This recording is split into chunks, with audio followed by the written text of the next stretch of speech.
Hello, nerds for Yang. Hello, nerds. Hello, nerds. Hello, nerds. Hello, nerds. Hello, nerds. Hello, nerds. What is up, nerds? Hello, nerds. Nerds for Yang. Hello, nerds. Where's Cody? Hello, nerds. How y'all doing? There we go. There we go. Yeah, you always have to adjust the volume at the beginning of the show. I saw Carden. Right now, we put the gain down so low. Yeah.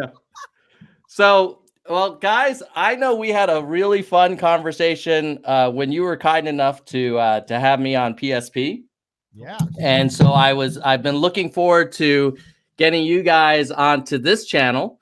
But for those who are not familiar with Carden and Cody, the Oracle, and Problem Solver Politics, why don't you just give a little bit of introduction to who you guys are for the uninitiated nerds for Yang Nation?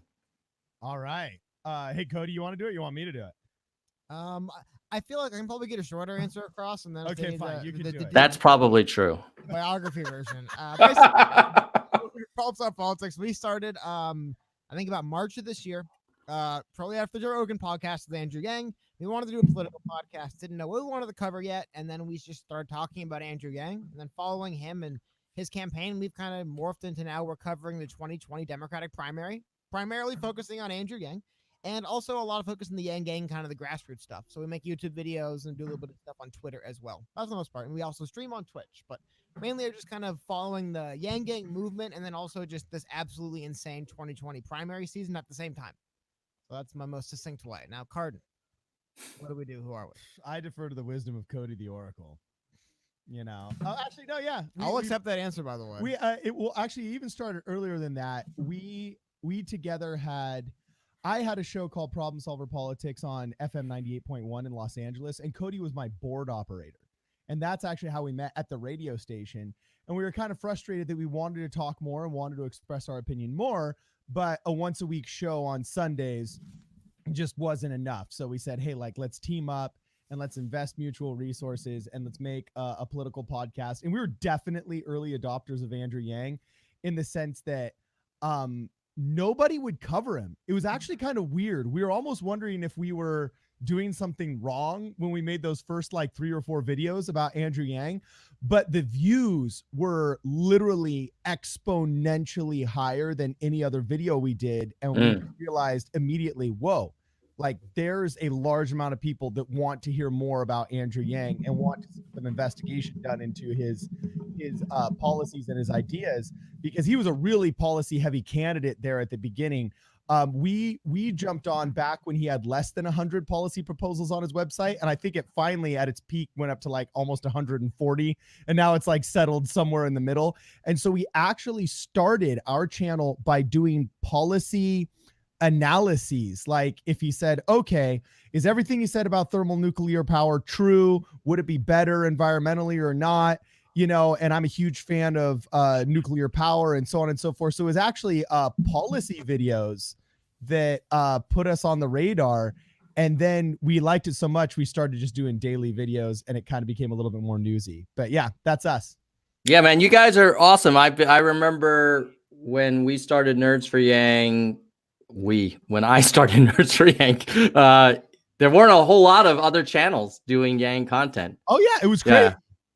And you guys were one of them, though. Yeah, you were one of the OGs. I have never been called OG in my life, Cody. The first time for everything.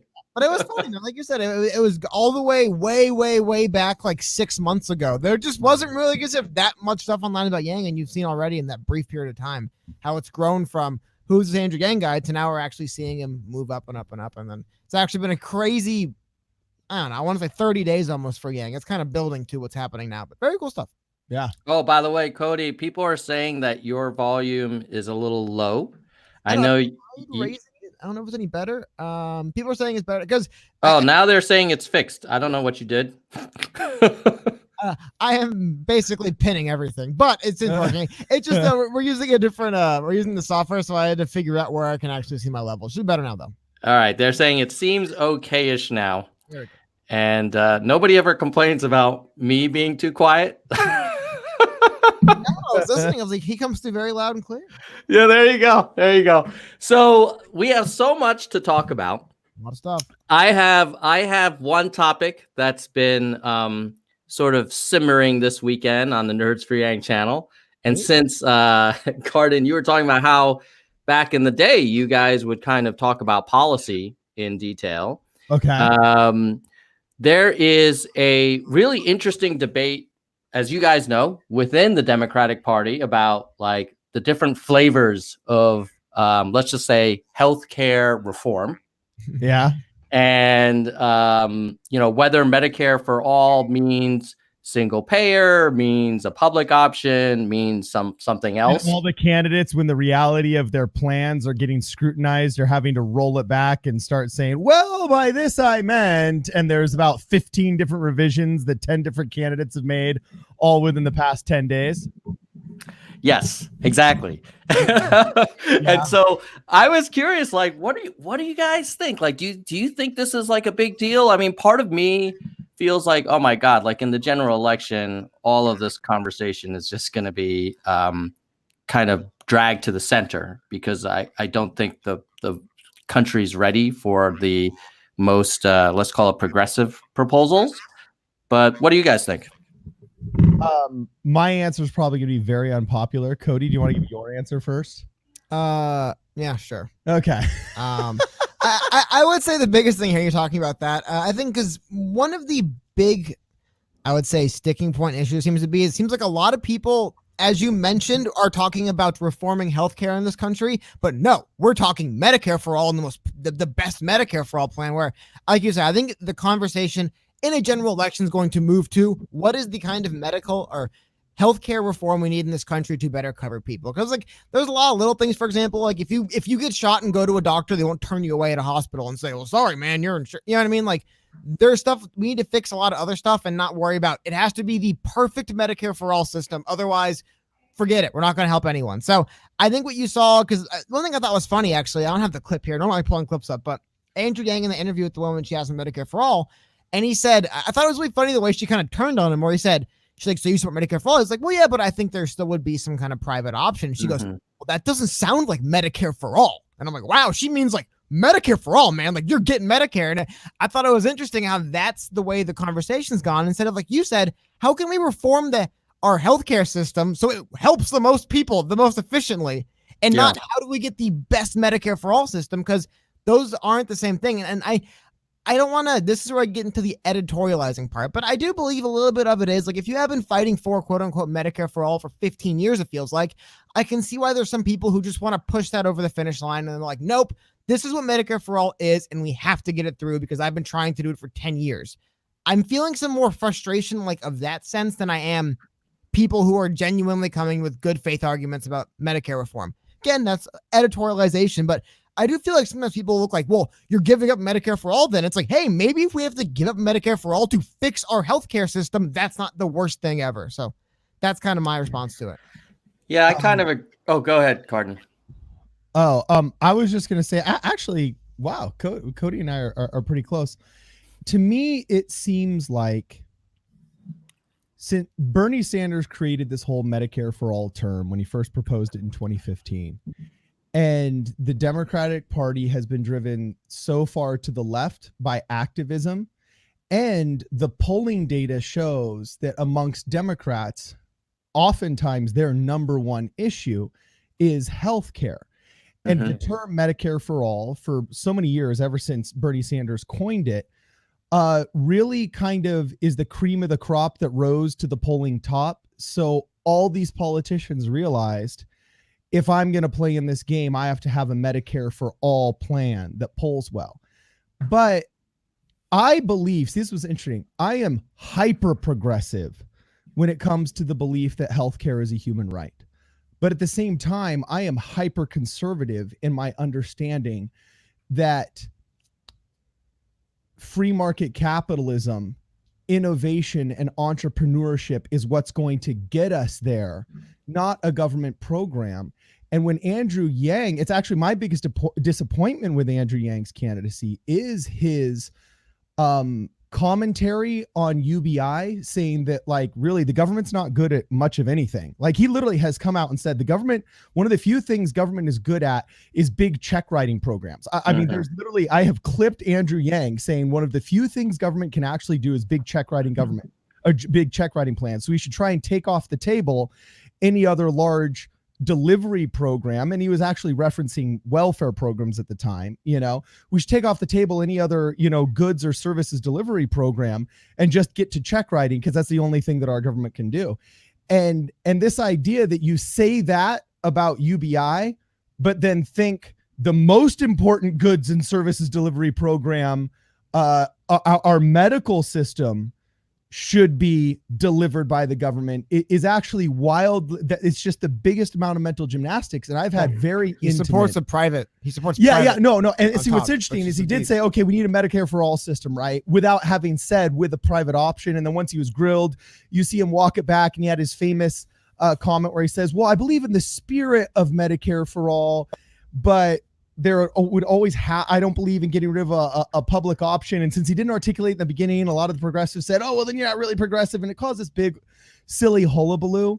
And so at the end of the day, like, I believe healthcare is a human right. I dragged with my daughter, her at 15 months old, pediatric brain tumor cancer. Okay. And I know what it's like to face an admission staff and Medi-Cal, and they say, oh, we're going to have to stabilize your daughter and send her to county because you made more than 30 grand, but oh, illegal immigrants get it for free. I'm aware of all of these horrible loopholes that incentivize non-citizens over citizens, these silly bureaucratic decisions that make it so that, you know, somebody virtually has to almost die and get resuscitated before they can receive, you know, a certain type of drug that the doctor said they needed 2 months ago. I'm very aware that our system is far below subpar, but in my lifetime, I have seen it get worse and worse due to regulation and hyper-regulation. And I think a deregulation of the market and the allowance of innovation, like Andrew Yang's friend that invented this, the Segway that has the dialysis machine that people can do. It's like, that's going to make it so that people can have better healthcare, innovation, and entrepreneurialism, not creating a DMV of healthcare. So, I mean, I don't think the government could ever give us a good single payer program. We're too large. We're too diverse. Our medical needs are too different regionally. You could never create a one-size-fits-all program without literally nationalizing everything else associated with healthcare. And anybody that attempts it is I think, just non-realistic.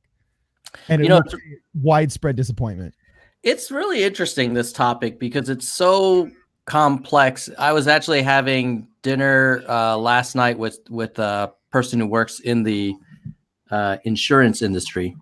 Yeah. And he asked a good question. He was like, okay, so even if it's single payer, who's going to be, it's going to be private companies that might be providing a lot of these services. So you can actually, like, single payer doesn't necessarily mean like the federal government's literally managing the hospitals and managing the doctors.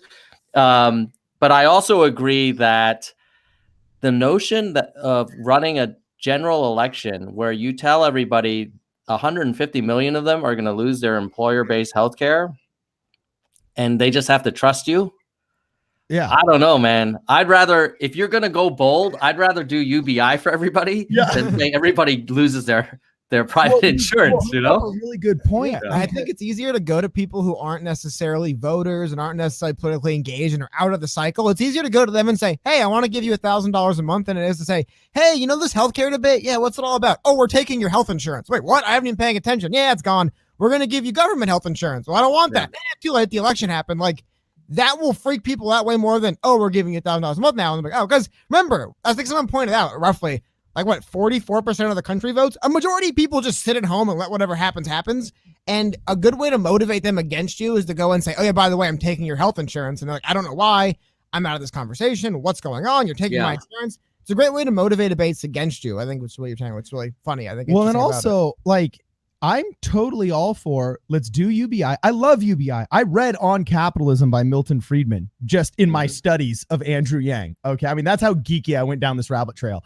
I was actually going into the JSTOR academic university research underneath my sister's master's degree university's username and password, you know what I'm saying, to try and find PDFs of the original family assistance plan that was passed underneath Richard Nixon, you know what I'm saying, that was the original UBI of, I think, 72.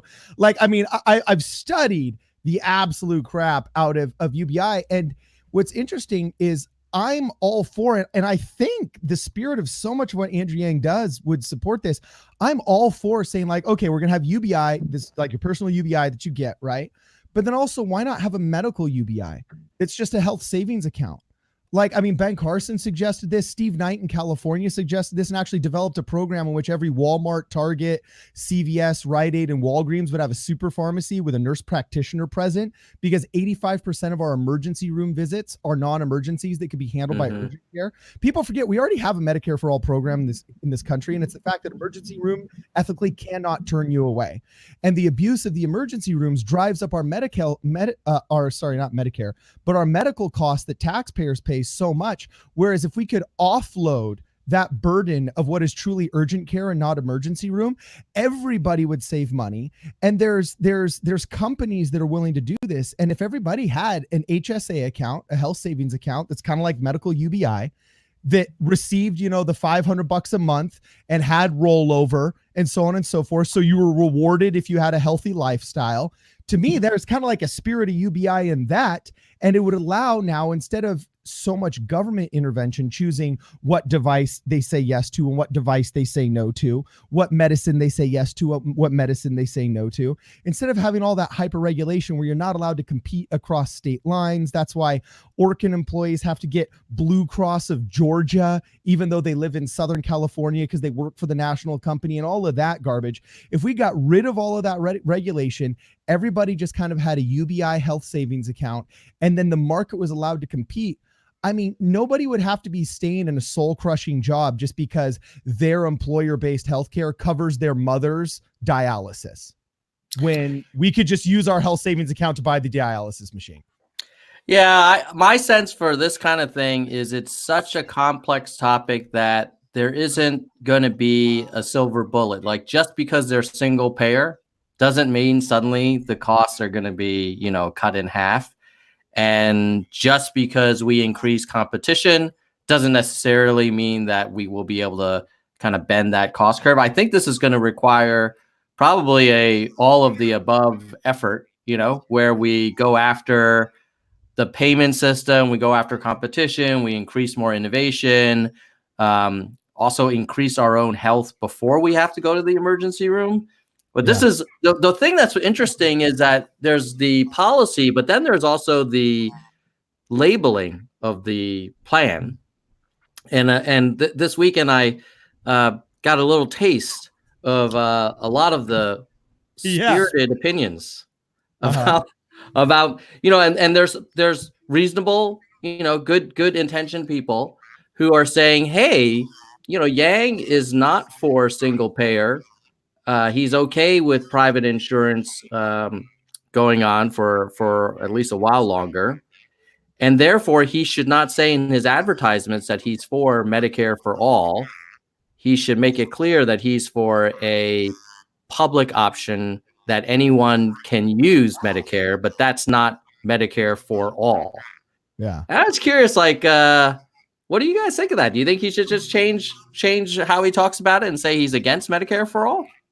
Well, I think just because you believe in not stripping an existing employer-based healthcare system away from somebody, to me, it seems like Andrew Yang believes in having a Medicare option for everybody. To me, if I were like a judge presented with a complaint from the Department of Consumer Affairs saying this person falsely advertised by saying he wanted Medicare for all, and then, you know, Andrew Yang came out and said, well, just because I don't believe with getting rid of private healthcare doesn't mean that my plan can't be called Medicare for all, I'd be like, okay, yeah, fine. You know, I don't really believe I don't believe Andrew Yang was at all misleading. I do think all the Democrats are kind of trying to figure out ways that their proposals can fall underneath the banner of Medicare for all because they want that polling advantage. You know what I'm saying? They want a piece of that market. But at the same time, I think they're misinterpreting the market. I think the American people are clamoring for a better, more fair, less costly healthcare system that doesn't make them afraid to go to the doctor. Nobody wants to go to the doctor because we're afraid we're going to go bankrupt. You know what I'm saying? Yeah. Like, and we want something that gets rid of that fear. And some people have been sold by the extremely effective PR of Bernie Sanders and the Bernie Bros between 2016 and 2018 that Medicare for all is going to work and that somehow Denmark did it. You know what I'm saying? Even though Denmark has a population of like Rhode Island. Okay. But anyway, I really think a lot of people are trying to conform their ideas into one. And you're right, it is super complex. And this is where I really think federalism needs to kick in. Like, as a Californian, I've said, as conservative as I am, dude, I would be willing, I'd probably be willing to vote for a bill, you know what I'm saying? That said we're going to have a Medi-Cal for all program if it had a sunset clause saying 7 years from now, you know what I'm saying? If this is horrible, it automatically goes away. Like, I would literally be willing to be part of that, what some might call socialist guinea pig. You know what I'm saying? But if it were only a state thing, if it had a legitimate funding model, and if nobody could touch it, because I know how corrupt these politicians are about saying we need money for healthcare and then funneling it to other special interests. You know what I'm saying?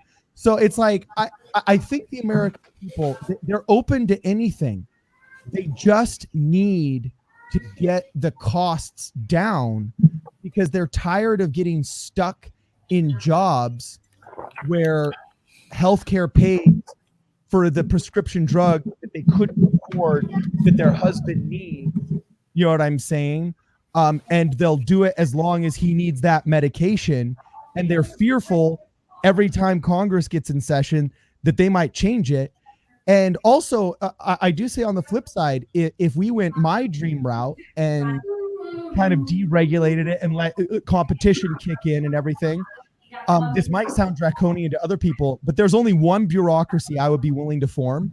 And I would want a 50-man committee in which 25 were healthcare professionals and 25 were just citizens that oversaw the private companies.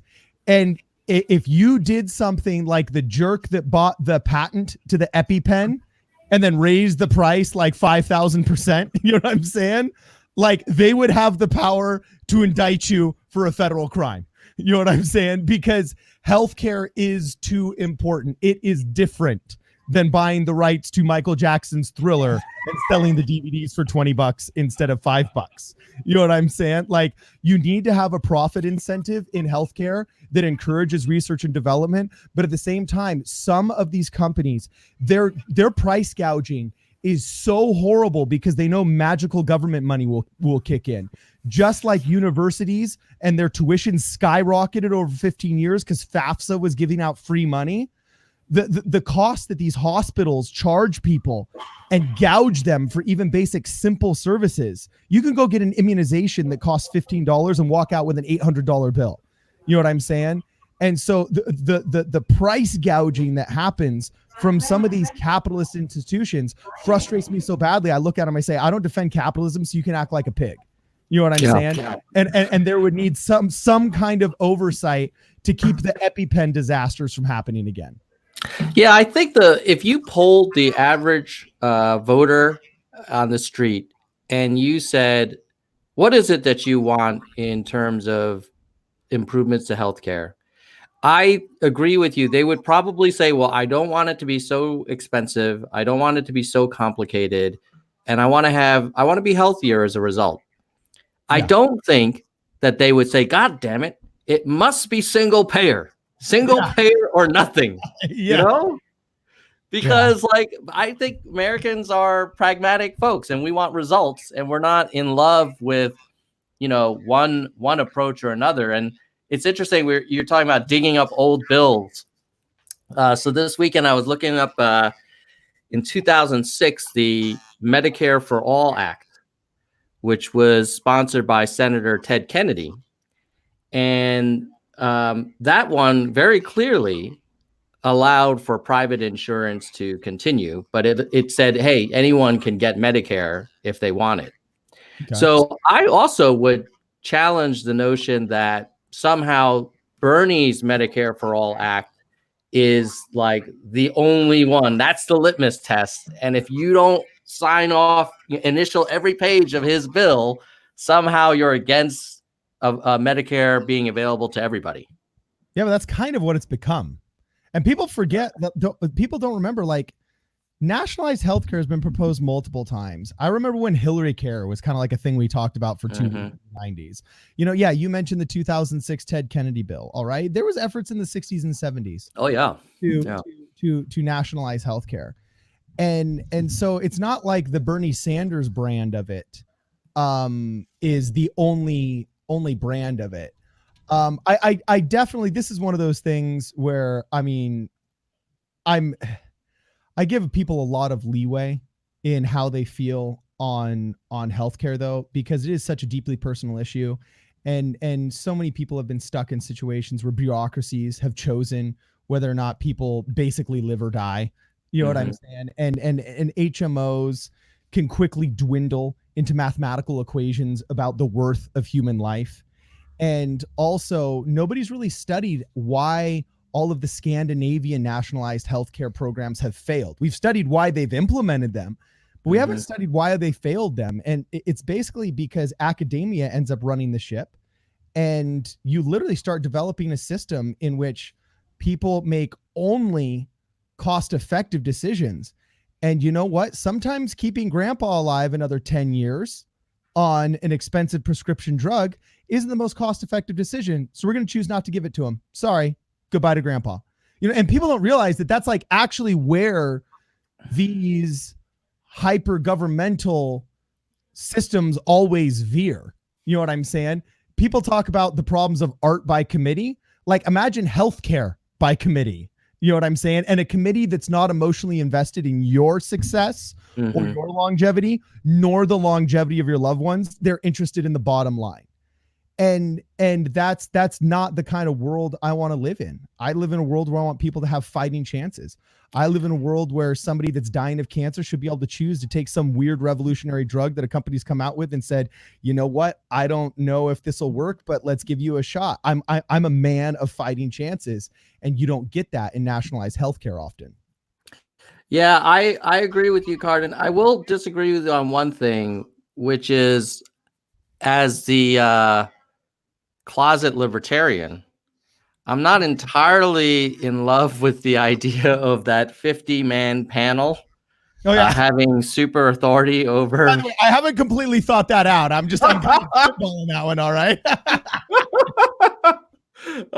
But I agree with the goal of it, which is like, hey, you don't want companies to take actions that put profits over people to the extent that, at least, and if they do, it should be transparent and it should be competitive and there should be an open market. But yeah, it's a tough one. It's a tough one. Hopefully we can. The 50-man panel, they should carry baseball bats too. And if you're brought in front of them, it's going to be like the Arab courts of law. You know what they do in Saudi Arabia? I've not had the experience. You have your trial. You have your trial. Like, if you have committed a capital crime, you have your trial. And here, if you're sentenced to death, then you go back out. The bailiff puts you in your cell. You appeal 20 times. And it takes them 25, 30 years to actually lethally inject you. You know what I'm saying? And there's this whole legal rigmarole. In Saudi Arabia, you're brought in front of the judge. Your lawyer testifies for you. The prosecution testifies against you. And the judge decides your fate. And if you are sentenced to death, you are dragged out that door into the courtyard and you are beheaded. Just right there. Like 3 minutes later. If you're sentenced to death, boom, they don't mess around. They take you out right there. So I don't suggest that. but maybe, you know, like, you know, I'm glad you're not suggesting that. yeah, but maybe like posses in, you know, the 1860s. If the bank robbers came into town and they stole the goods, and then the town just, you know, they created a posse and they went back out and they got the bank robbers, and, you know, sometimes damage was done. That's all I'm saying. No, I'm just kidding. All right, let me show you some data. Let me show you some data. We love data here. Yes, I know we all love it. So here you go. This basically is an indication of whether or not Americans favor Medicare for all when, and then they clearly say in which all Americans would get their insurance from a single government plan. And what you'll notice is that there's a feeling within, I think, the Democratic Party that everybody's moving to single payer. All Democrats are super excited about it. But you'll notice that the opposition to it has actually increased from 38% opposed to single payer when it's explained to them in June of 2017 to 47% who are opposed to it in September of this year. So to me, this doesn't feel like the hill you really want to kind of go to battle over, especially if the alternative is a very robust public option that accomplishes a lot of what you would have gotten with single payer anyway, and also lays the foundation for single payer if you want to go that step further down the road. What do you guys think of that? Do you feel like from a general election point of view, this is a winning argument? This like hardcore Medicare for all definition? What do you think, man? I think in a general, no. Because like I said, there's a lot of people, and I think that one thing I also want to, and this is again just speculation, but I also think it's one of those things. Hey, when we have an election in 4 years, if we were to move to single payer, what do you think? Well, okay. And then it gets to, hey, when we have this election in 13 months, you want single payer? Like, well, I mean, I went to the doctor and it wasn't that bad. I mean, I don't know. Maybe I don't want, I think you are kind of seeing that. Because like you said, it's the kind of thing where if you go to people, because majority of people don't even vote. You have to imagine, I know people who vote who don't pay attention. I know people who pay attention who don't vote. A lot of people who don't really pay attention to politics or vote, if they just catch on the news, you're damn right we're taking your health care, they're probably going to vote against you. You know what I mean? Like, it's a way to motivate a base against you, because there's people always say this in that graph, like you said, it kind of showed. It's not a lie that a lot of people are more or less happy with their health care. There is a lot of people who are like, I'm more or less happy with it. It could be better. And I think we will implement some things to maybe improve your quality of healthcare is way more popular than we're probably going to take your healthcare away, and it might be the better, it might be the same, might be worse. Like, well, how about I just keep it? And it is the same. I don't know.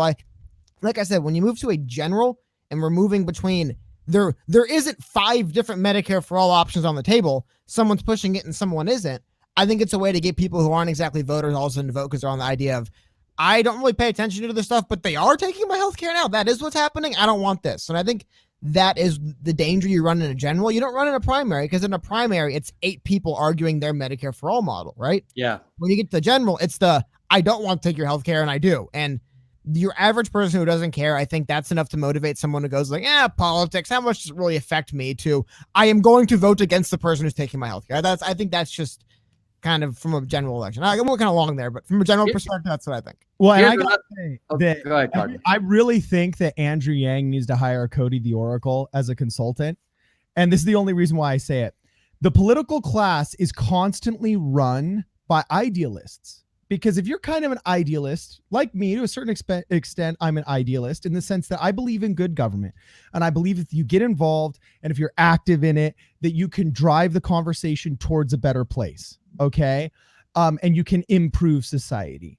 But we are like the 1% of people that are tuned in and actually actively engaged in politics. But we're the ones that go out and get the poli-sci degrees or volunteer in campaigns or end up being part of the chattering class in politics. Not the average person. And there's been so many times, even on our channel, where Cody has said, no, that's a bad video idea. The average person will respond in this way to that video, and they're not going to like it, Card. Like, don't do it. It's a stupid idea. You know what I'm saying? Like, so if there is an oracle out there who kind of just understands how the average person will look at something and say, no, that really sucks. Or else, oh yeah, that's kind of interesting. It's Cody. So I really think a lot of these, like the campaigns would be better served instead of hiring a guy who has ran 40 political campaigns is a total policy wonk. They should just kind of like hire at minimum wage like 10 people just to like say, hey, read the speech I'm about to write. Is this actually inspiring for the average person? Like, would they actually go for this or not? You know, and then go from there. So I think Cody's spot on that people always want improvements. But it's also been psychologically proven that our fear of a loss of a resource is one of the most driving motivations that we have. And when you suggest Medicare for all in a way that even whiffs of taking away the existing program that I have, that though it's not perfect, like I've been able to patch together a livable healthcare system in my life, then now instead of suggesting an improvement that makes somebody think, oh, okay, I'll vote for you and try it out. Now you've triggered the evolutionary loss of resource mechanism, which makes people think like, no, now you're a threat to me, you know? And that's why I think this whole Medicare for all push by the Democrats is a misinterpretation of the data. I think in all of these polls, the American people showed, yes, we want better healthcare. Healthcare is the top of our list. But the chattering class and the political class has converted that into it must be Medicare for all. Let's all raise our hand on that first debate, giving Donald Trump the biggest gift, you know what I'm saying? Yeah. In the general election, because now all he has to do, people forget millennials are the biggest voting bloc out there, but they don't show up in the same percentages as baby boomers do. And baby boomers fought communism for 40 years straight. Okay. And all big, huge boomer Trump's got to do is tell all the other boomers, every person on that stage is a socialist who wants to nationalize your healthcare and make your hospital turn into the DMV. I mean, and we don't have to speculate too much because they were fired up about trying to get rid of Obamacare, which didn't have a public option. So already, if you go for public option, a robust public option, it's going to be a pretty serious thing. Like, and then if you say single payer, you know, they're just going to get livid. I have another fun statistic for you guys about this topic. So let me show you something. This is the AARP. There's already 44 million people on Medicare. It's expected to rise to 79 million by 2030 without giving it as a free option to everybody who's under 65. So my argument would be like, whoa, if you just have a robust public option and you want to go from 44 million to maybe 150 million, let's say, you know, instead of going to 80 as already is projected because of demographics, it goes to 150. That's a pretty large increase in the load on the Medicare system. And I don't know if we need to go to 300 million in year one. Yeah, that's there is like, I think kind of along the lines you're talking about, there's always this sense kind of you're talking about is in 10 years, we'll have enough money to pay to insure everyone today. Like, yeah, but in 10 years, like you pointed out, we're going to be underwater, man. Like I know a finance guy and he always jokes, says, they always tell me the pension's X% funded. It's 98% funded. Oh, so it's 2% not funded. You know what I mean? Like there'll be the sense of, like you said, Medicare for all, and then the realism will set in and we'll probably be forced into exactly the plan you're proposing. And I think that's definitely something that concerns me if that's what you're talking about. The idea that instead of saying, well, hold on, why don't we make sure, let's pick 80 million. Can we give them good health care? Okay, cool. We can. Okay. Yeah. I mean, which would double the size of Medicare overnight already. Exactly. And I mean, like, you know, the last time when I was on your show, we talked about rolling things out gradually, and you don't put 300 million people on a product overnight, man. That's a bad idea. Medicare needs to improve. Well, exactly. Hold on. Speaking of Mr. Beta Tester or Beta Tester, I agree, man. It's the same. Hey, it's the same thing, man. If when I'm, you know, using a product, let's say just YouTube, for example, I'll just mention a product right there. When I'm using it and I notice these incremental changes over a period of time, it doesn't really bother me that much. But when I log in one day and suddenly everything's different, it freaks you out. So yeah, I think that's how it applies to everything, man. Like it applies from, I think there's the funny story here. Tim Pool mentioned it a lot, but I think, you know, I think eBay is what he cites, but the idea of websites gradually shifting their color schemes over in a period of time. So you don't just log in one day and it's a different color. You just notice, oh, I guess it's lighter or darker. Like that's a real thing that people enjoy more. And enjoy more like, oh, they're in, because there's, like you said, I think it's the person who generally is okay with their healthcare, whether no matter what it is, sitting at home going, oh, they're increasing the Medicare base to a larger number of people to accommodate more people. Doesn't affect me. I'm fine. That's cool. It's a much easier way to get things across than whether you like it or not. This is what we're doing. Everybody jump on board. And that's, I think, again, like you notice with that graph, as it gets closer to, okay, we're doing this, there does seem to be backing off of, what are we doing again? This is kind of huge. This isn't like you said, this isn't like, why don't we increase the amount of people using these services by 70% over a couple of years and make sure that's feasible first? It's no, we're going to flip a switch and 1000%. Yeah. And then, because here's the other thing too, is obviously no politician can afford to do this, right? But what do they ever come and say, and you know what, if that's too drastic, then our next plan will be to move to a system that, no, it's always like, so if it's, we're doing it, man, we're here, and we get there and it's like, oh, we can't afford this. Like, are we just going to on the spot then scramble to come up with a solution? Did we just spend 5 years? Like you said, let's say you implement a longer 10-year plan. What happens if at year 7, it's like, oh, it's not going to work. We're not going to make it. What do they do? Now, in my experience, and I could be wrong, I've never once heard of the government say, we just can't go in debt to pay for it. I don't know what you guys want to say. We just refuse to take on more debt to pay for this. So what I'm afraid is that'll just what happen. And then what'll happen is the debt issue will just be ignored because there'll be other issues. Like, how are we going to pay for X issue? How are we going to pay for Y issue until the debt issue becomes untenable? But I don't know. That's just me. That's just me being a crazy person. I don't know why I'm thinking about things like, feasibility and, like load and managing. You're so old fashioned. Old fashioned. I know. I think some people in the Democratic Party would say that you're not ready to fight. And you're not ready for structural change, and you're not ready to Republican talking points. Fight. I would say, you know what, man? 1000%. I'm not ready to fight for structural change because more or less, man, like I have to admit, like no country's perfect. More or less, if things kind of stayed like this for a while, I could probably live with that. I guess is a better way of putting it. Things stayed the way they are, maybe a little better, hopefully not worse. I could probably live with that more than maybe everything will be drastically worse for a lot of people in a short period of time. Oh. Well, also, I think there's a drastic misunderstanding of Medicare.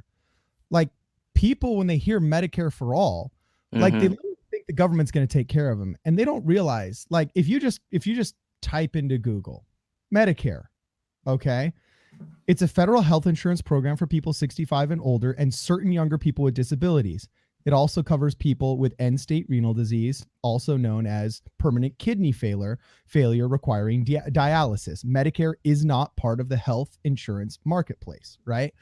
So people forget that it's a really kind of crappy insurance program. It's not a silver bullet. It's not awesome. And it only pays, in most cases, 33% of what a private market invoice would charge. Meaning doctors can make triple per service billing a private insurance company or billing a private self-payer than they can off Medicare. Medicare basically says, look, we'll give taxpayer dollars for every, let's just say it's, removal of the appendix or whatever you got to do. We'll pay X dollars for every Y, surgery you have to perform, but we're only paying 33 cents on the dollar. So the only people that actually benefit off Medicare are these systems that have figured out how to do the most basic services the cheapest way possible in the highest volume. And most people don't feel comfortable going to the doctor of the lowest bidder. You know what I'm saying? It reminds me of that movie. What was that movie when in the same year 2 movies about an asteroid hitting the Earth came out? There was Deep Impact, and then what was the other one? I don't want to miss a thing. How did you remember Deep Impact over Armageddon? Armageddon, that's Deep it. Impact Okay, was one I had to kind of rack my brain for. I'm like, I know Armageddon, but was Deep Impact? Yeah, so there was Deep Impact and there was Armageddon the same year. I remember in Armageddon as they're taking off and they're, inside of the big space rocket, one of the astronauts turns over and says, how do you feel knowing that we're in a rocket that was built by the lowest bidder? You know what I'm saying? And like, I think the vast majority of people that are pushing for Medicare for all don't understand that Medicare for all is already popping at the seams. You know what I'm saying? It's already popping at the seams. It's already something doctors do want. We've already had a drastic decrease in the amount of American doctors that want to receive it. when Obamacare was implemented, a lot of my doctors and my dentists just plain old stopped taking insurance. They just completely stopped taking insurance and only take PPOs and self-payers now. You know, and they're happier, their lives are simpler, there's less paperwork, and there's actually been this whole movement birthed of doctors that are only doing self-pays and are going back to like the 1880s model of you know, just doing house calls and having your clientele and everything. And people don't realize, if we all of a sudden put 300 million people on a Medicare system that has not been able to deliver it at full market value in a way that doctors want to participate for 30 million, like how does that work? It's like, it's just like in the New Testament where it says you can't put new wine into old bottles because you'll burst the bottles. You know what I'm saying? It's like you can't just all of a sudden pour 300 million people into a jar that only 50 million people fit, especially if that jar is already fractured and taped together. You know, it'll burst at the seams and then nobody gets it. Yeah, it's not like Medicare is this perfect system. Yeah. Like, so okay, it's an insurance program. That's it. Yeah.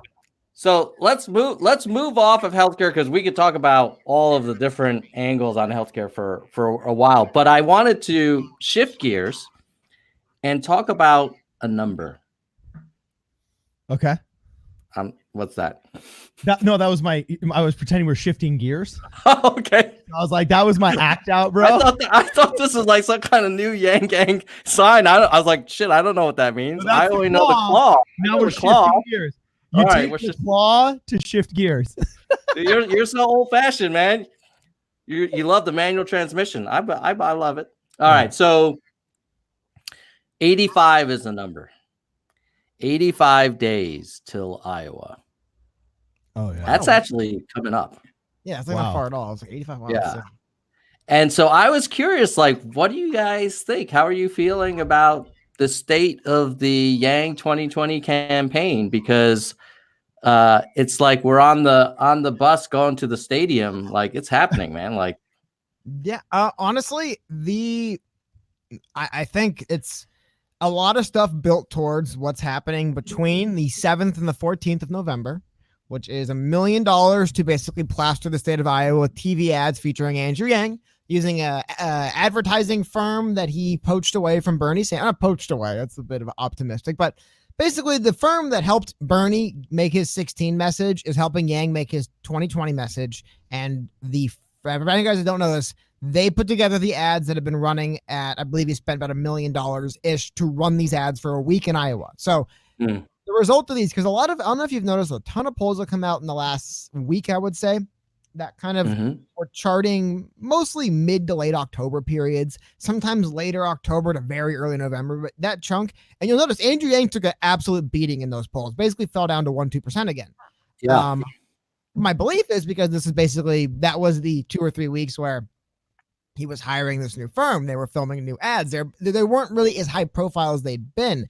And it's all like you said, we're gonna be there soon, man. Like, the ads are running now. If he runs a week of ads at $1 million, which, by the way, Tom Steyer overall hasn't spent that much, but on one ad in one state on a week, he's never spent that kind of money ever. Like, it's a ton of money to blaster an ad out there.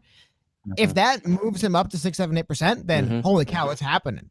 If that doesn't, though, if $1 million with the ad firm that basically got Bernie Sanders to within absolute corruption, stealing away nomination from him, and $1 million doesn't move that needle in Iowa, he might have to start thinking of other ways of getting through the early portion of this debate. However, if that big drastic move does move him towards 7, 8, 9% in the state of Iowa over the course, like I said, probably won't see the polls for a month. But if those late November polls or kind of mid-November polls really are good for Yang, and it kind of creates the roadmap of this message works, these aggressive e-buys work, if all of a sudden a plan starts forming, he's in a great spot. Because he's kind of pointed out, Michael Bloomberg just jumped in the race. So obviously the rich people think this thing's wide open still. Like the billionaires still think, dude, this is not settled. I've been citing this article a lot, but a while ago they all said, we're just going to support Trump over war and we hate her. So I think we're noticing a cycle where it's the path is there. It's just as much as I like Andrew Yang, if he goes through all this stuff, pulls in this firm, changes his message, and aggressively runs an ad, and it doesn't move the needle, yikes, right? It's bad. But if it does, suddenly that roadmap's there for a successful campaign from Yang, and that's because Iowa's going to be an important state, but also Nevada's going to be. I mean, I think I have heard there has been, obviously, everything's happened. It's like sports. You go over in political elections, and everything's happened once. Like in one election, somebody won Iowa and then never did good again. You know what I mean? But there is other plans, but I think that's what we'll know if this is where the option is. If these ads and this aggressive messaging turns into market improved or marked improves in the polls, I'm feeling really good. If it doesn't, he's going to have to basically go plan B and Hail Mary, I feel like. That's kind of my stance on what Iowa means coming up. I don't know. What do you think, Cardin? It's interesting. I first off, I totally agree with Cody in the sense that every week in a campaign that depends upon constant improvement is a make it or break it week. Okay. And there's no way Andrew Yang is going to be able to make it to the finish line going from 0 name recognition to having to be in that 4th place. Like he's got to make it to that 4th place in Iowa because the way that they structure, actually not 4th place, but top 6, assuming that all the others had an even spread of 15%. But the top 3 are going to take up really what is the 6th person slot. So, if you actually look at the Iowa primaries rules that they announced and everything like that, if you're below 15%, you have to concede and give your votes to somebody else that's above 15%, right? And if you do the math, then that really only allows for 5 or 6 people based upon the basic polling data that we have, right? So he needs to come out of the soup of all the people that are polling down here into the people that are polling up here when you look at that real clear politics aggregate of polls. And so far, I mean, he's been doing great. I mean, he's the only guy that is consistently going upward in every single graph that you see, whether it's name recognition, whether it's polling, whether it's amount of funds raised, whether it's amount of minutes on television or mentions in newspapers. Him and Elizabeth Warren have been the 2 people that are just like consistently trending upwards. Okay. And he needs to keep doing that. So there's part of me. It was interesting. There was a girl named Brooke that called in and she said, if there's anything I know about the YangGang, we succeed in any goal we try. Right. And part of me like sits back and thinks, dude, look at how far he's come in the past 4 months. Past performance is the biggest dictator of future performance. Therefore, I'm not worried about him being able to consistently perform and the YangGang being able to consistently push his message. But at the same time, there's that other part of me where like Ronald Reagan said that every generation has to defend, freedom or else it will be lost forever. You just think, man, every week matters. If he has a bad week where he trips up and stuff like that, he may not make it to the finish line as the number 4 and the number 5 that we need him to be in order to get on to the next level. You know what I'm saying? So I think they can do it. I think it's going to be a lot of hard work. And I think the next 2 or 3 weeks will kind of be the proving ground. He's been entrusted with a ton of money, $10 million. That's huge. So he's got the war chest to wage war now.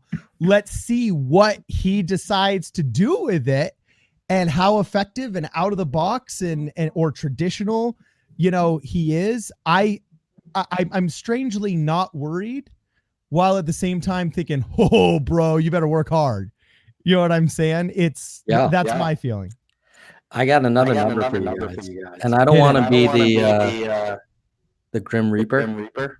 Okay. Yeah. But let me give you this number. The number is 32 days. What is 32 days? 32 days is between now and December 12th. Which is the last date you can qualify for the December debates. And let me show you the December debate sort of qualification list at the moment. And you'll see that we only have 1 poll. We need 4 where we've had 4% or more. We've had a bunch at 3%. Yep.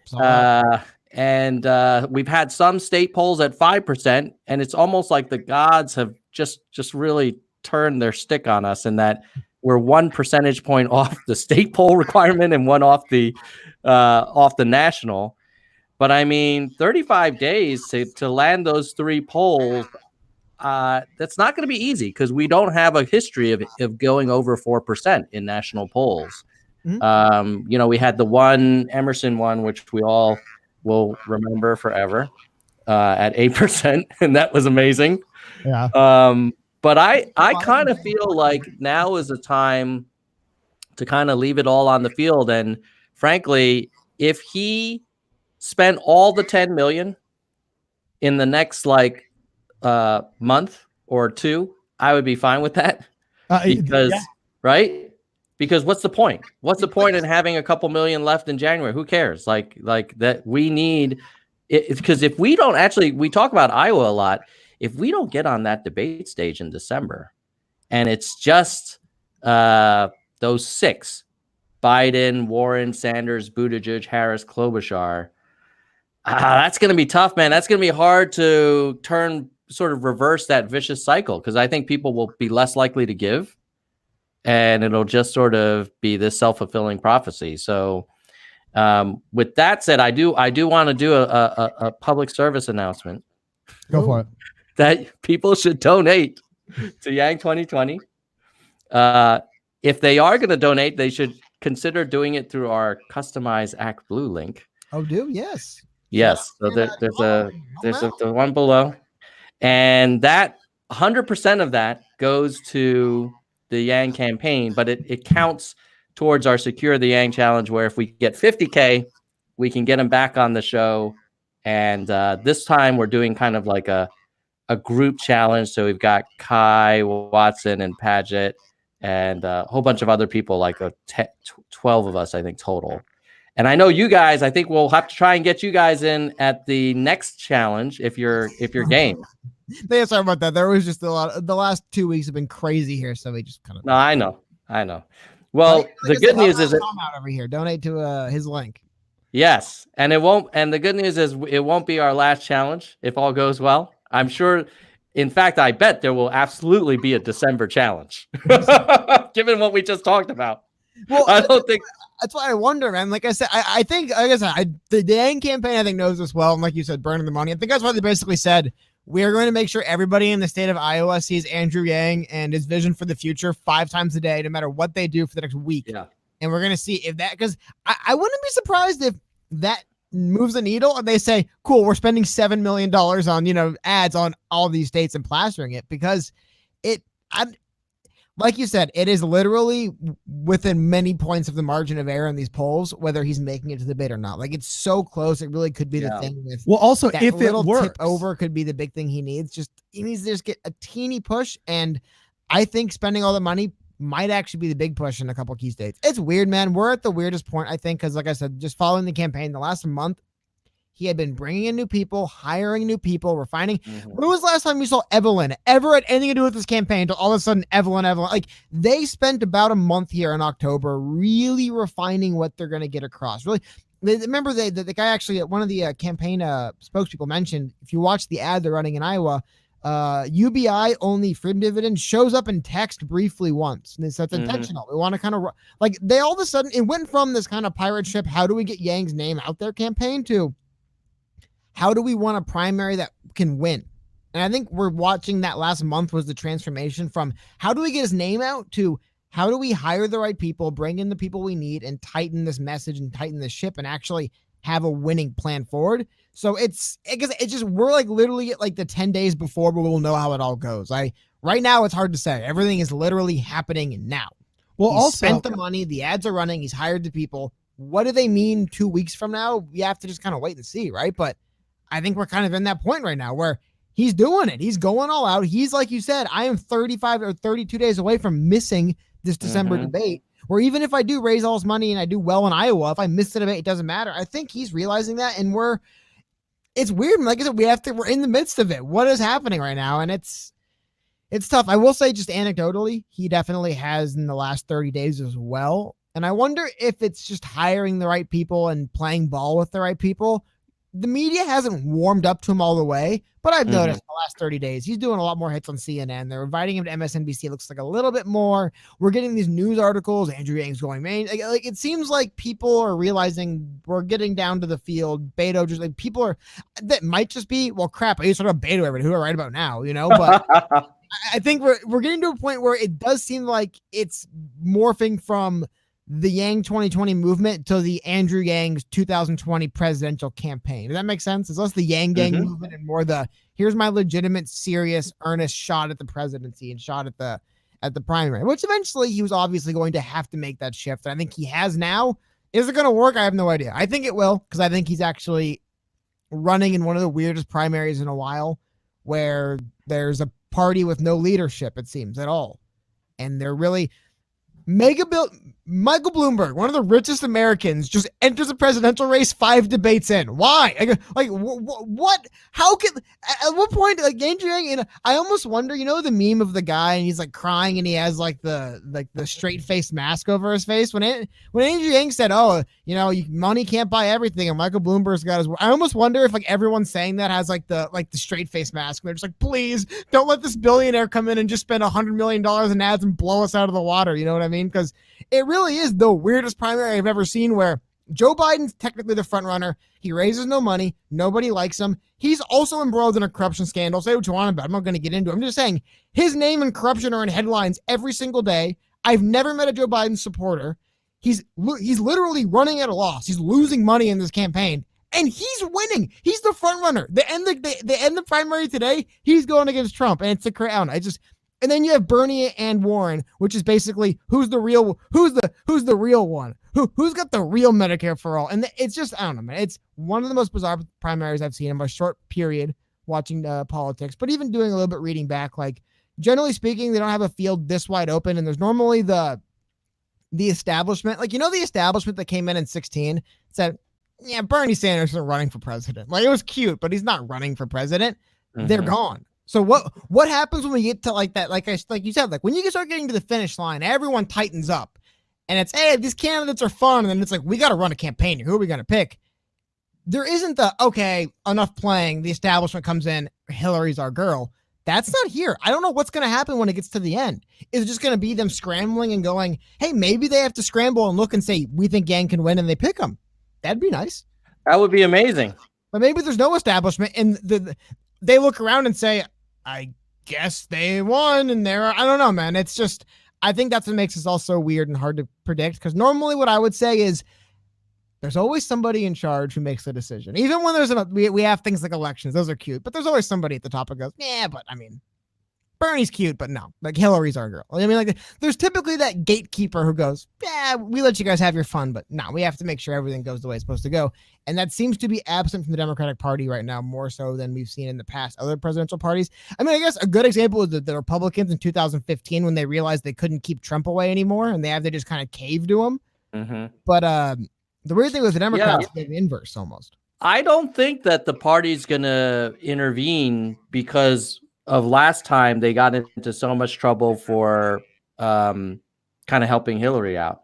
Oh, yeah. And so I think they're going to just kind of be hands off.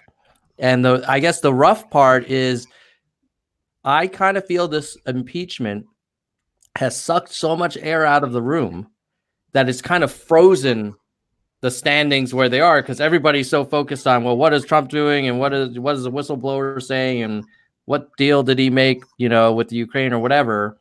And we're not talking about, who's going to be the Democratic nominee. It's just like, well, I guess it's everybody just keeps talking about the same 3 front runners. Oh, yeah. Let me share with you a chart. Ooh, chart. Sweet. I always try to get the charts in. All right. So this is cable news mentions. Okay.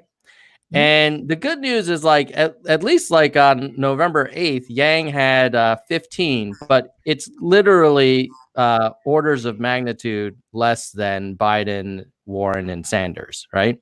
Oh, yeah. And you got Buttigieg with 4 times as many. If we go to November 7th, you see Yang getting mentioned 7 times, and Buttigieg 66, Sanders 106, Warren almost 300. And so this is why the ad blitz like has to happen, because that Yang Media blackout like is legit. And this is just the cable coverage. If you go to network news, which I think is, hold on a second. I love, because the worst thing too about the Biden line, more than half those stories are either Biden totally wasn't corrupt or maybe he was. Like they're like really bad. They're people trying to defend Biden, or basically it's not Joe Biden's running for president, you should support him. It's Joe Biden is also in middle of this giant controversy that's embroiling the country. It's like, I don't know, man. It's funny. It's all bad talk, I feel like, for Biden. Yeah, Biden's got all bad, but I would say Warren's been, I don't think she's been beat up too much. And this is the network news, like, so NBC, ABC, CBS. And here you see they don't even talk about anybody that's not in the top three. I mean, they don't even talk about Buttigieg. How much of the Biden coverage is even presidential coverage, and how much of that coverage that mentions Biden, right? Like, it's like they don't mention any of these people. It's really interesting. Like, I can't even find, if I'm scrolling to the left, I can't find a date where Yang got one mention in network news. Yeah, it's all zeros. So basically, this freaking media environment we're in is not covering our candidate, despite, and then the other, I won't show this chart, but he's number 6 nationally in the polls and number 11 in media mentions. Like the access to, yeah, like, what's that all about? So not only are they disproportionately covering the top 3, they're not even proportionately covering the rest. It's like, and so I kind of feel like now is the time, like, we just got to take this into our own hands and have to kind of jumpstart it. Oh yeah. And hopefully that happens concurrently with a lot of people dropping out, a really solid November debate performance. We get into December. Now we're one of 7 or 8, maybe at most. That could be pretty exciting. What do you think, Cardin? I think you literally, they're always talking about the lane that somebody has. And you've described the path that needs to happen for Andrew Yang. Okay. He's not the biggest success of the Trump candidacy and the Trump administration was just the exposure of the media and putting the media on their heels. They haven't been on their heels in 40 years. Since broadcast television happened and that first, Gore Vidal versus William F. Buckley debate happened on ABC, and the chattering class was formed in the 60s, they have ran the show for 50 years, and they've never been on their heels until the Trump presidency. Regardless of policy, regardless of what you think of the man, what you like about him, the greatest success of the Trump presidency has been putting the media on their heels, okay? The greatest success, I think, of Andrew Yang's candidacy, especially with the YangGang, is exposing just how corrupt the media is, not mentioning him, not putting him on graphics, not including him in conversations in which he's the front runner on the topic, asking him stupid questions. Hey, Asian looking guy, what do you think of Chinese foreign policy? You know what I'm saying? Just like exposing just how pathetic the American media is in comparison to how much people trusted them in the 70s. All right. And then also showing like Donald Trump proved that the internet can be a disruptor. Okay. His Twitter account was the very first time that the internet disrupted politics. Up until then, the internet had not truly changed the political industry, but it did because Donald Trump proved that, hey, Fox News, if you don't say something good about me, I'm going to tweet about you. My tweet's going to go out to more people than you have viewers on your show, and I'm going to skip your debate. Screw you. So though he did it in a very abrasive way, I think if Andrew Yang, the self-declared king of the internet, who, quote, does the internet better than Donald Trump, all right, has an opportunity now to simultaneously augment his campaign, save his campaign, or further his campaign, whatever you want to call it, and then also test whether or not the internet can circumvent the existing pipeline of needing to please the media as the gatekeepers to the national election. Because up until now, the media is propping up Biden. Okay, he's literally on like triple stilts put up by ABC, NBC and CBS. All right.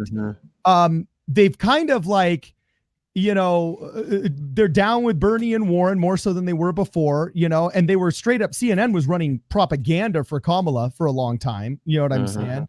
There's no reason her candidacy should be above Andrew Yang's by any measurable quantifier. Okay. In terms of substance. And so he needs to show, can an internet candidate circumvent the traditional cable and broadcast network news pipeline to make it into fourth place to be a legitimate contender? And is $10 million enough to do it? That is really what he needs to prove. Can IP address targeted marketing, YouTube ads, have enough people cut the cord and started watching channels on the Roku instead of watching, actual cable news and so on and so forth? He needs to prove that the internet can be a disruptor and that we don't need the pipeline of CNN and NBC success as a precursor to being able to participate in a national election. That's what I think. That is the test that Andrew Yang is in right now. Yeah, I think it's 30 is the number. I think we got to put the 10 million to use from third quarter, and I think we need to raise 30 in fourth quarter and do what you're talking about in terms of like really putting our foot on the gas. But let me show you this quick before you pull up that graph, I just want to, we've talked a lot about what would happen if he doesn't. But if he does blow all that money, which I'm with you, I'm like, dude, you got to exhaust the reserves every week. Every week is a make it or break it week. So if you got to break the bank, the piggy bank, in order to make it through this week, then do it. Because if you don't, you're screwed. But also imagine if you do and it succeeds. Oh, yeah. Like, if he floods the marketplace with Andrew Yang ads and all of a sudden a bunch of boomers that never heard of him before are like, whoa, holy smoke, he's actually good. I mean, I literally saw the YouTube channel Boomers for Yang. You know what I'm saying? And part of me was like, awesome. Like, not only is this guy getting people involved in a demographic that they never would have been involved in with the mainstream media, but now he's made them go 2 steps out of their comfort zone in starting a YouTube channel. Like, that's how much people are getting motivated. And I think if he does blow the bank and it does work, holy smoke, how the YangGang will be exponentially magnified, and he will be a true force to be recognized that all of a sudden is a news story in itself. So he'll be getting more free mentions on cable news, more free invites on network broadcast news. All of a sudden, the free media attention that like Donald Trump was getting in 2016 because he was a news story in and of itself. The explosion of Andrew Yang is going to be Variety articles in the Atlantic. He'll be on the freaking cover of Time. You know what I'm saying? If this works and he blows up Iowa, it will be a thing that political science students are studying for the next 20 years in poli-sci classes over at CSUN and UC Berkeley. And that will be one of the greatest Hail Mary throws that forever shows up on highlight reels, of like the top 10 Hail Mary NFL highlight reels that gets 10 million views on YouTube. Totally. I mean, the thing is, like, if we can pull it off and we can kind of jumpstart the information system without relying on the earned media, raising 30 million is not that crazy in fourth quarter. I mean, we Buttigieg raised like freaking 40. So there's money in there.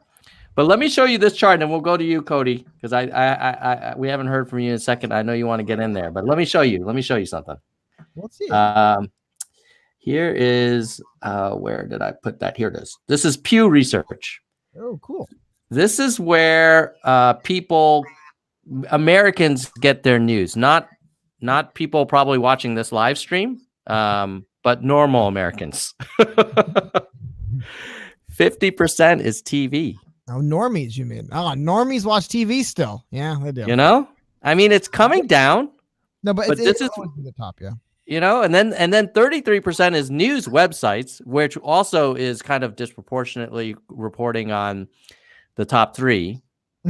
So social media is still only 20% in terms of where people often get their news. Behind radio. Isn't that crazy? More people get news from radio than they do from social media, which to me is like, I am, I'm an awful millennial, but like one of the last things I do before I kind of put all my stuff away for the night is check social media mainly for news. And when I wake up, I check social media mainly for news.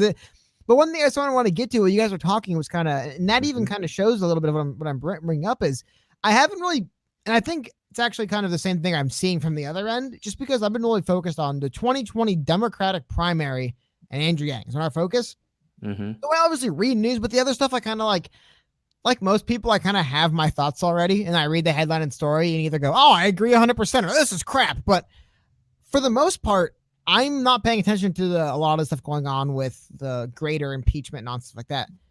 But the political landscape is focused almost exclusively on that. I wonder how many people are like the people that in prior elections, generally speaking, were the people spending the time. It's the reason why you highlighted like right there. People get their news predominantly from TV still. And when you look at what people talk about on TV, remember Biden was at the absolute top, and because what they're talking about is Trump and impeachment. And then Biden's kind of in there as well because he's part of the story. And what's interesting to me is, like I was talking before, I wonder if the gatekeepers are there and they're just not paying attention.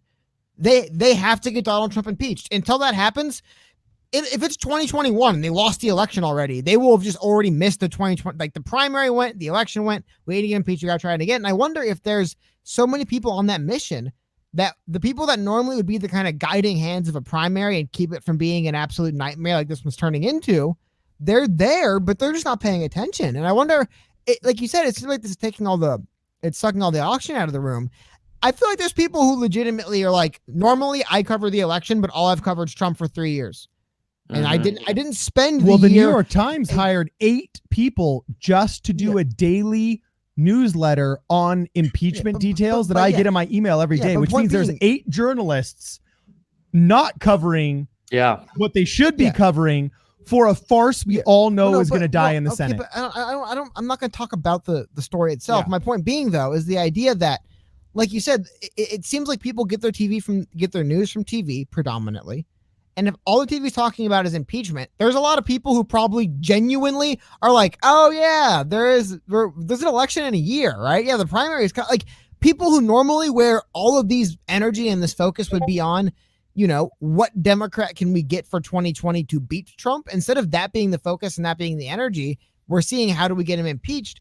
And I think it creates this thing where like Andrew Yang needed the YangGang to really push him and carry him through this. Because like you said, media is not even talking about candidates. Like you highlight other names there. If you're running for president and your news angle is you're running for president, they're probably not going to talk about you. Yeah. If you can interject into impeachment, they'll bring you up a little bit. Even like there's been multiple times they've brought Andrew Yang on. I think Wolf Blitzer once and then Rachel Maddow once. And they had him on for 5 minutes and talked impeachment for 4. Yeah. Even when Yang gets on TV, they say, so Yang, what do you think about impeachment? And it's That's right. There isn't really any oxygen in the room people to talk about the primary and what's happening and what's coming up and who should we support and who's actually in the field and where's the money going. It's like you said, it's impeach. I mean, even Nancy Pelosi has moved from we need to win the Electoral College in 2020 to we have to impeach Trump before then. So the point being is, who is the person who's left in charge of their primary? Because even if they do impeach Trump, if Senate doesn't remove him, you have to run against him. And if Senate does remove him, they probably won't remove Pence and you run against him. So why isn't there how do we win this election notification? And until we get then, it's really been up to the YangGang and grassroots for Andrew Yang and other candidates. You've noticed if you didn't have grassroots supports, how much did they astroturf Beto? And they tried 30 years ago, they would have had Beto in the conversation, back when you could really do that in the media. He's dead now. Like he's gone. Not actually, he's still with us, but you know what I mean? Like his campaign is just absolutely nowhere. You look at other campaigns, Kamala Harris, they probably could have forced Kamala Harris down our throats 10 years ago. We would have liked it, but now they can't. And I wonder if we've brought this upon ourselves in that I think the Democratic Party was the ones that were going for this impeachment stuff, right? Really pushing it hard. Oh, big time. And I don't know if they really quick. So I just wanted to say goodbye to you. I'm sorry, I want to interrupt. But Carter, you got to roll, my man. He's got family. I play the piano for the kids in Sunday school. Oh, you know what I'm saying? I missed the first hour at church already, but I can't miss the second. Or else I'll have a bunch of angry Sunday school moms at me, and I fear them more than I fear you, Tom. No, Well, you're right to. I've got You're an right ocean separating us. You know? You don't want to get to the pearly gates, and they'll be like, "Weren't you on that random live stream and not serving the community?" Yeah. Seriously. I hear you, Carden. Well, hey, thanks for coming on the show, man. It's always fun. Sometimes I see you in other Nerds for Yang live streams, so I appreciate you dropping by and saying hi. Boom. No sweat, man. Thanks for having me, brother. Cody's All right. still here, though. And We're he's shifting gears. more knowledgeable and better than me. We're gonna shift gears. Yeah. All right. So, Cody, here's the thing. Hmm? Do you think the Democratic Party played this chess game out? Do you think they said, wait a minute, if we start impeachment hearings, we're not going to get him impeached because the Senate's not going to vote for it. Mhm. But what we are going to do is basically spend the next several months talking about nothing but impeachment. And that's going to freeze the Democratic primary. And well, maybe they were playing chess and they were like, and then we'll get Biden. But here's the thing, though, because the only thing about the Biden angle is, remember, because they're trying their hardest to defend him. If they're going to impeach Trump on this line of impeachment, then Biden's got to go too. Whether he's actually a bad guy or not, it looks like, when you look at the stuff, it's like, so Biden was also doing weird, screwy stuff. Either politicians shouldn't be doing this or they should. And if they shouldn't, both of them should go. And I feel like there's a part of the Democratic Party that's going to have no issue. Like I said, maybe that's why all of a sudden mega billionaire Bloomberg just walked into the race at a really weird time. 5 months in, wow. None of the other billionaires are going to support anyone but Trump if Elizabeth Warren wins, and it looks like she's maybe it's because what's weird to me is, like, seriously, the line they're taking to get rid of Trump is going to just collaterally take Biden with them. I mean, it's even with just highlighting, all those articles mentioning Biden corruption, Biden Ukraine. Mhm. People just, if they're going to tune out all of the stories, they're going to tune them out too. And it's going to open up a room but here's the thing. They can't have Warren win, because if Warren wins, all the rich people are going to say, Warren's crazy. I don't trust her. I don't believe her. And she might actually come for my money. So not her. I'll take Trump. And I think that's what they put them in. Now, I do think they played this idea that they've, what I am concerned, I guess, with Democrats, kind of the chess is at a certain, once you get to enough dimensions of chess, you just don't know what you're doing. You know what I mean? Like, once you get to 15D chess, you just don't know what you're doing. You're just moving pieces all over the place. You have no idea what's happening. And I wonder if they've let themselves get to 15D chess now, where they've made so many counter moves and foresight moves and back moves and block moves. They're at the point now where they're just moving stuff around, because I look at some weird things coming up. Like, you talk about this, and it's like you said, it's basically made it so you can't have a primary because everybody doesn't talk about it. So there really isn't a primary right now. In chat, if you've met a Joe Biden supporter in the wild, let me know. If you've talked to someone, and I'm not I guess I'll vote for Biden, but I mean, like, I'm Biden 2020, die hard, Biden or nothing, ride or die, baby. Like, I've never met that person before, but he's winning because you're right. There's no real primary. It's I guess Biden, he was Obama's VP. He'll win I don't know him, I guess. What's your prediction on Bloomberg? Do you think he'll come in, and what do you think how do you think that's going to affect the race? Oh, but you know what? I think we'll learn a lot more we'll learn a lot about American politics based on what Bloomberg does in this short period of time when he enters. If Bloomberg can come in, we pulled out, I know you like charts and graphs. BBC put one together. It was some FEC data relating to what percentage of a candidate's total donor base is either small donors or big donors. Right. If you look at the Tom Steyer one, it's about 85% self-funded and about 9% small. And because really what that means is it costs this much money to get people to donate this much money. And if you have billions, man, maybe Bloomberg can write off, I don't know, $3 billion on the selection and just say, hey, man, if it costs me $100 million to get the same amount of support that other candidates would for 10,000, whatever. And then if the billionaires say, I can live with Bloomberg more than I can live with Warren, we're back on your side, DNC, we'll support you in 2020. Like I said, maybe they aren't asleep at the wheel, and maybe the establishment will wake up in time to go, hold on a minute, we got to force through our candidate, and they'll force Bloomberg through before we have a chance to actually let our voice be heard. Maybe they'll be, oh crap, the peasants are speaking. No, they can't have none of these people. You guys get Bloomberg, and you're gonna like him. He's gonna ban soda, and you're gonna like, you know what I mean? Like, I don't know. I don't know what's going to happen yet. I would say I'd be very discouraged if Bloomberg can do that. I don't believe he can, because I think, like you highlighted, there's enough people getting their news not from the establishment source to just be loud and vocal enough to at least cause confusion, I think, where people will say, maybe Bloomberg isn't good. But also, I don't know in 2020 if somebody who's got the deep connections to New York City, Bloomberg can win a national election. People, I always joke, you want to win the general, fly across the country and say California sucks and you guys are awesome, and you'll win the general election. You know what I mean? And there is so much. I think it's just haters who don't like people from California, Los Angeles. They don't like people from New York City, and they're not going to vote support you. That's what I think.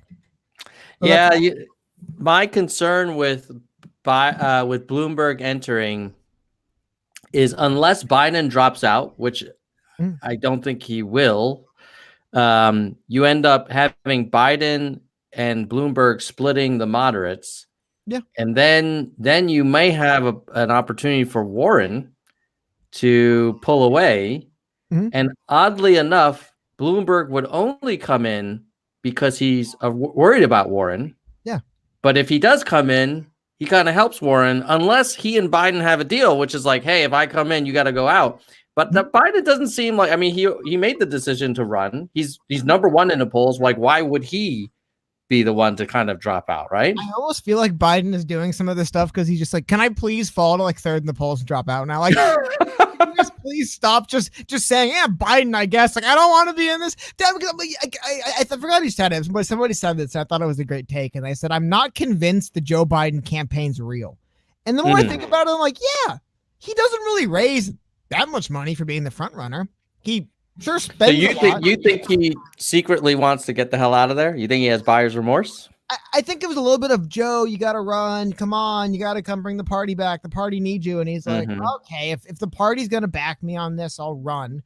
And then there is this, I call it kind of like a progressive reformation happening within the Democratic Party. So they weren't able to just say, okay, Biden, you're our guy. You're going to run this year. And I think he's gotten to the point now where he's like, look, I already was in the White House for 8 years. I've been around this stuff forever. I'm getting old. People are saying mean things about me all the time. They don't like, not like, oh, they're being mean, but just the idea of like, look, this wasn't the I'm going to walk in and be the candidate thing I thought maybe they maybe thought from the beginning. And it's going to be a long, drawn out dogfight for a year just to make it to that next fight. And I think maybe Biden's like, look, if I knew it was going to be like this, I wouldn't have jumped in. And I think maybe that's why he's kind of tagging Bloomberg in here, where it's like, hey, you're younger, you're richer, you got more. Because again, it is worth noting that Joe Biden is in the red, as far as I know. Still, he's losing money on this, and he's flying private jets. So that's just one of those things to me where it's if you're really serious and you're really diehard and you're really committed, you would probably find ways to not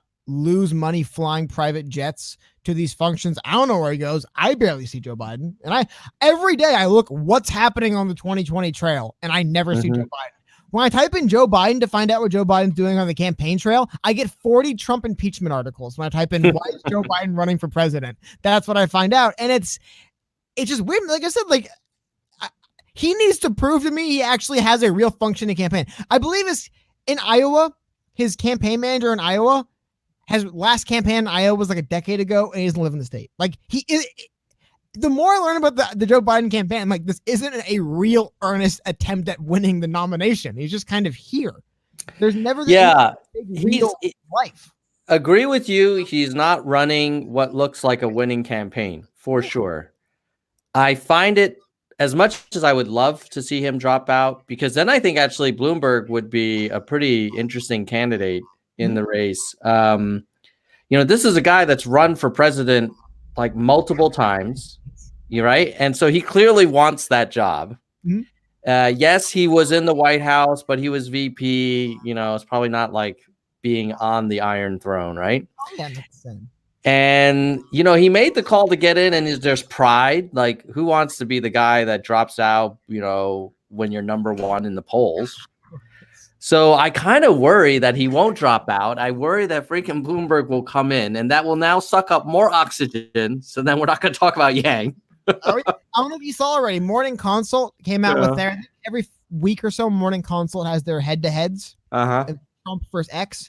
And of course, thank God, I know what people think about Mayor Bloomberg versus Donald Trump head to head in 2020. I'm so glad Morning Consult can tell us what people are saying. Michael Bloomberg, who, by the way, I think is only officially like he's signed, I think, as of right now, right? In one state, he will be on the primary ballot. Now, of course, it means he's running for president, but I mean, like, he's done nothing. He's just basically sort of announced I'll probably run, and Morning Consult's already asking Americans, what do you think? They ask him about Yang or Klobuchar or Harris candidates that'll be on the debate. Nah, they ask him about like Harris and Biden. Just they've already framed Bloomberg as the other front runner, it seems. Yeah. You know what I mean? Yeah. And he hasn't done anything yet. He's barely even running, and he's already a front runner in the media's eyes, which is just.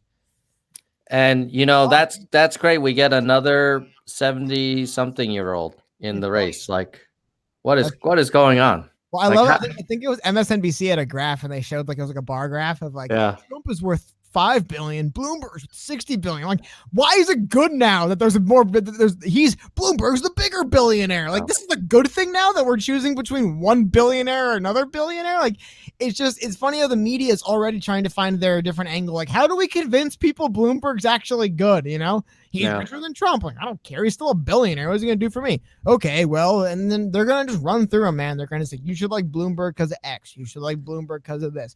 Bloomberg's good because of this. And it's like, I don't know. He will not have any problem getting coverage. That is for sure. He won't. But I do know he wants to ban soda and he wants to ban marijuana. And it's a losing campaign in 2020.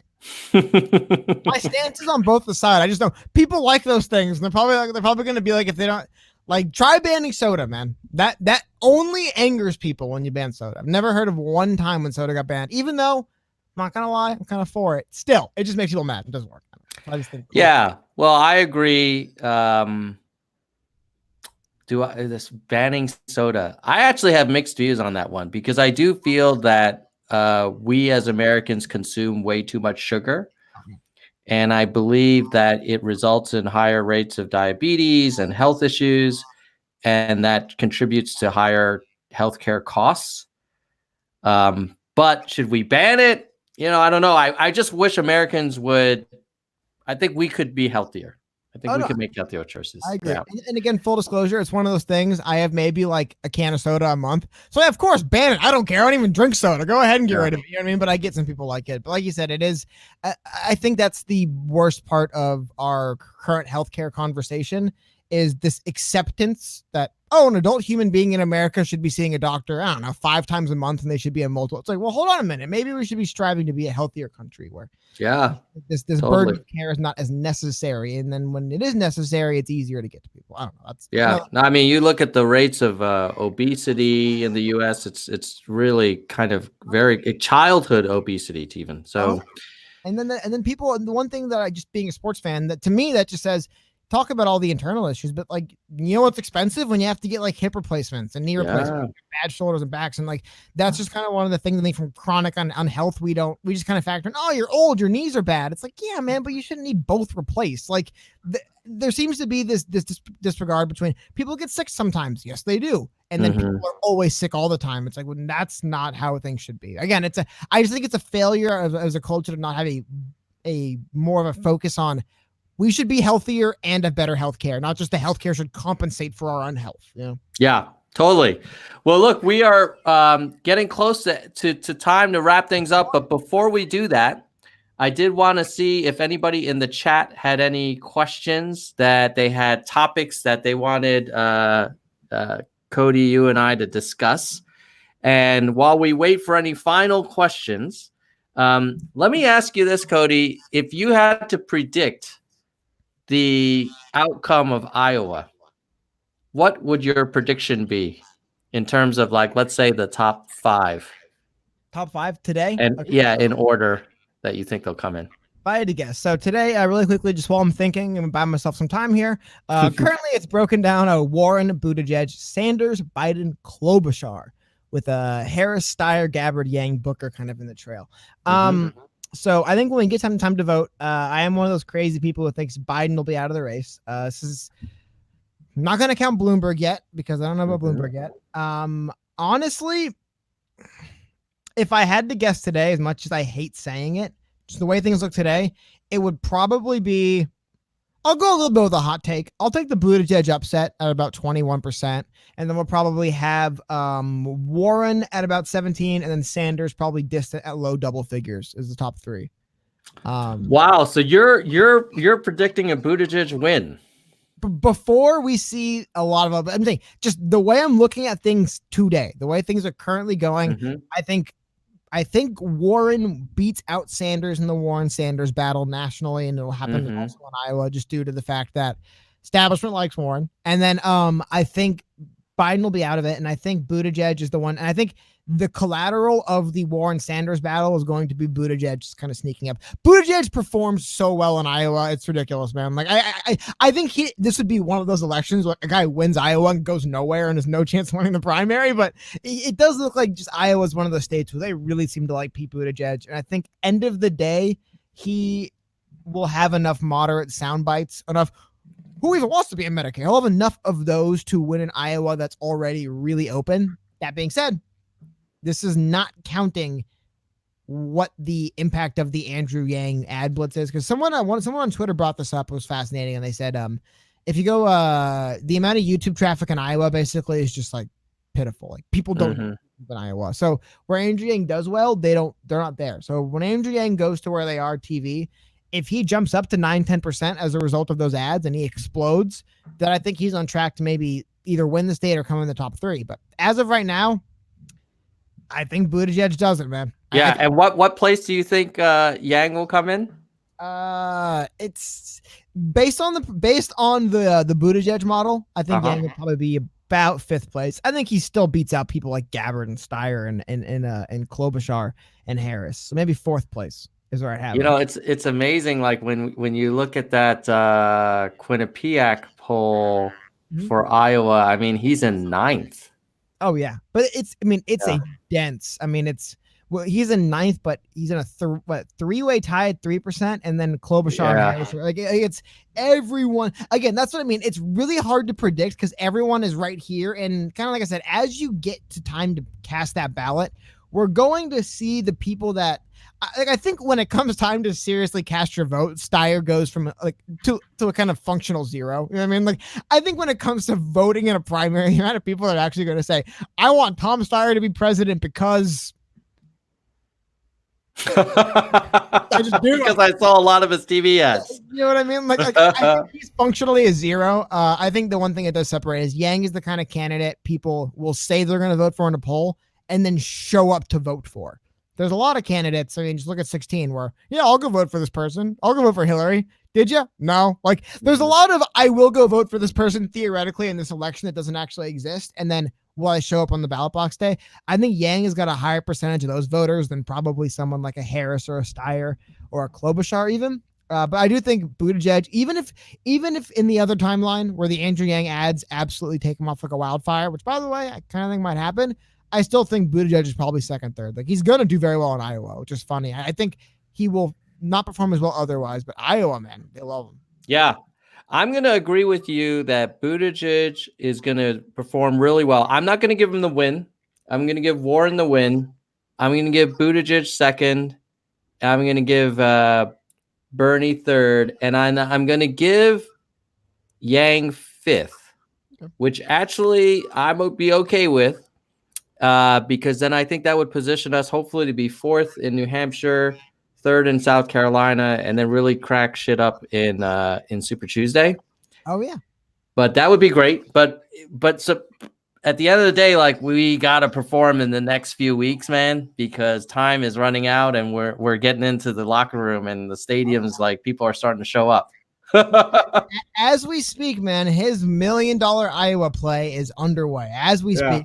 Like while we were doing this, there's probably Andrew Yang ads that ran multiple times in the state of Iowa on television. I gotta admit, I don't know a whole lot about college football. Iowa State, is that what they're called? I mean, I don't know. But if he gets in front of them, I don't know what NFL teams do you watch in Iowa? I honestly don't know. I don't know. Maybe they just watch like Monday Night Football. I mean, there's going to be a good game on tomorrow. I hear. I was going to ask you, by the way. Your Hawks are going tomorrow. Oh my God, I'm so worried. Really? I'm so worried. Are they in Santa Clara? Yeah, so they're playing the Niners at the Niners. Okay. And as you know, the Niners have been doing pretty well. But my stance is Jimmy G sucks. So well, yeah, but I think they got a good running back, and their defense is pretty solid. And freaking Sherman is probably going to try and make a big play. Sherman's one of those guys where, like, when he's on your team, you love him, but then you have different feelings about him when he's on another team. Seahawks or Niners fan. Trust me, I know that. Yeah. On my team, but no, I honestly, man, I think Jimmy is someone. So aside, I'm talking about football. But my old roommate was a huge Seahawks fan, and having to watch Seahawks game next to a Seahawks fan actively rooting against them every game. Russell Wilson doesn't get tackled for 4 seconds, and that means that every secondary player just forgets what they're doing. And Tyler Lockett nowadays ends up 50 yards downfield streaming. And this happens legitimately every week. There's the one back play. Left corner, baby. Back left corner. And then he looks up and, Tyler Lockett is literally wide open, just streaking down the field. So I think it's going to be one of those games again, or it's close. But I think Jimmy G sucks. He's going to turn the ball over too much, and your boy Russell Wilson's going to have an MVP night and will win. Don't be too worried. You guys are going to win. Well, I like to think that Andrew Yang is the Russell Wilson of politics. He's scrambling right now. He makes crazy shit happen, and so don't count him out. He does. All right, so I think he slept on. The one question that we'll wrap with from the audience was, do you think what crazy stunt or something Yang could do to kind of shift the narrative beyond just running more ads? Do you think there's anything he can or should do to really disrupt the coverage? Sorta. It's kind of weird. I don't know the exact how I would word it, but I think the group of people he really has a chance to really do well with and really win over and really make headways on right now, and just from anecdotally speaking, especially from Democratic side of the voting base, is if he could find a way to put himself in more family-oriented things. I love Joe Rogan. Breakfast Club's pretty fun. It's not exactly what I show my 7-year-old. You know what I mean? If he could work his way into the kind of, and he has brought the family in more because just anecdotally, I know one Biden supporter, and she's I guess Biden kind of person. And she said, "Oh, you talk about Yang, right?" And I said, "Yeah." And she said, "Well, months ago now." She's like, "I saw him at this gun control forum, and he was talking about his own kids and the shooting." She's like, and that really spoke to me. It really, like, as a parent as well, it really was impactful to me. It really made me look at him differently. I think if he could lean on that angle more, I mean, there's a lot of different ways you can kind of get in front of it without seeming kind of cheap and exploitive. I think if he could get and do that angle on that market more, because again, do you know which voter base is going to be most activated by thinking forward and building a better future and creating a sustainable country that's good? Parents, people with the kids to leave, like, make the future better for my kids, that kind of pitch. I think he will uniquely win there. Also, like, I think just due to his age, is one of the only people running who actually has like young kids. He's the only person that actually has like I think lean on that, and he has been. If he could find a way to make it, I don't know what the kids watch nowadays, and maybe do a Baby Shark edit. I don't know, but whatever the kids are into now. Is the Wiggles still big? Can you do a Wiggles appearance? I mean, I think a stunt more focused at parents, more broad. I'm a parent too. I also have young kids. I go through what you go through, and he's brought up in the past the idea of Evelyn as a mother being compensated by UBI, but just really bring in the whole parenthood angle. We need to leave a better future for our children. I think a stunt along those lines could go huge, because the bottom line is he's covered the Joe Rogan Breakfast Clubs, even I kind of look at like the Ben Shapiro show, just kind of people who watch online podcasts of talking. Like, if he wants to go on Chapo Trap House, whatever it's called, like if you want to go on these big podcasts, you're kind of hitting the base level of the same people. Go to the families, go to the parents, and show I'm a father, I'm a husband, I'm in a family, I want to make America a better country moving forward. And, more relatable kid stuff. If he can have a big viral relatable moment with his kids, I think you would see that older demo he's struggling with won over immediately. Like, that would just be, oh, wow, I like this guy. So I think all those are really cool ideas. I hope he does those things. For me, I would love to see him turn up the contrast meter with him and Warren, like in the next debate. And he kind of did it a little bit. He danced around it with the automation thing. But I think I don't want him to go negative. But I think if he said, Senator Warren, I disagree with you on whatever that issue is. Wealth tax. He You know? has gone on record with wealth Yeah. tax. And here's why. And here's some statistics that back up what I'm saying. And not only do I disagree with you on the wealth tax, I also disagree with you on automation. I know at last debate, you said you would look at the data, and I'd love to hear what you think of the data that you've looked at. And I also disagree with you on your healthcare plan. And really, I think at some point he needs to draw those contrasts, because I think he'll get coverage for it. And he has a better hand to play, because I think he has a better policy platform than she does.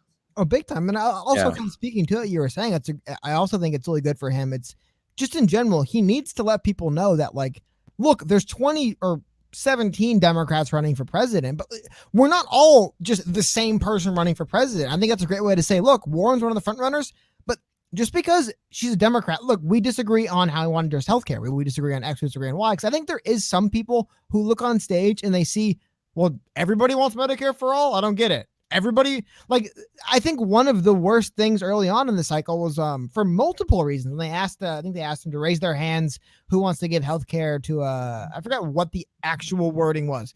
Non-citizens, immigrants, legal, whatever, right? And they all rose their hand. Now you can get into what it means, the fact that they want to give healthcare to illegal immigrants. I don't care about that.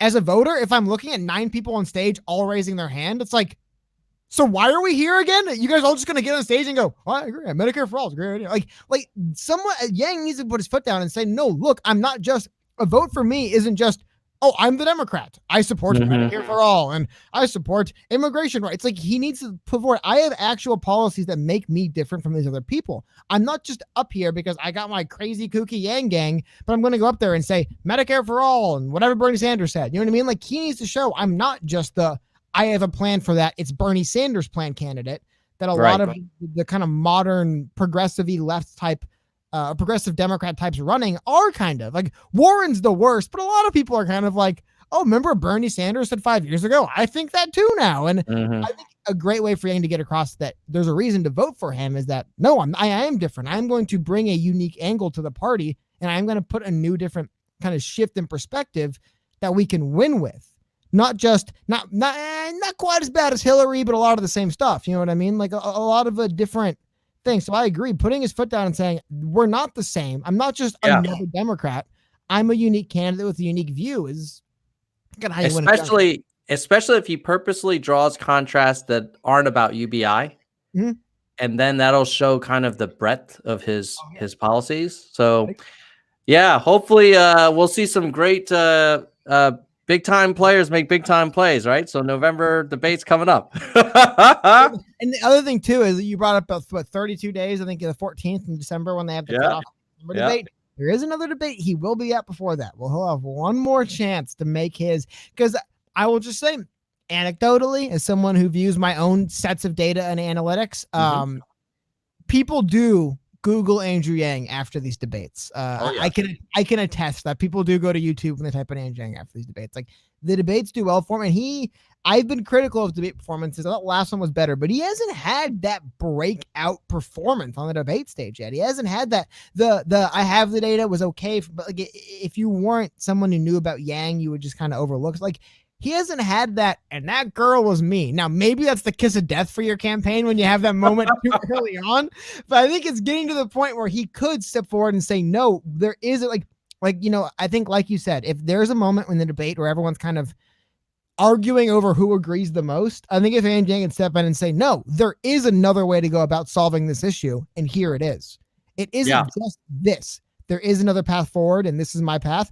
I think that is the kind of thing that could be his debate moment that gets him up that cushion where he's safe moving into December.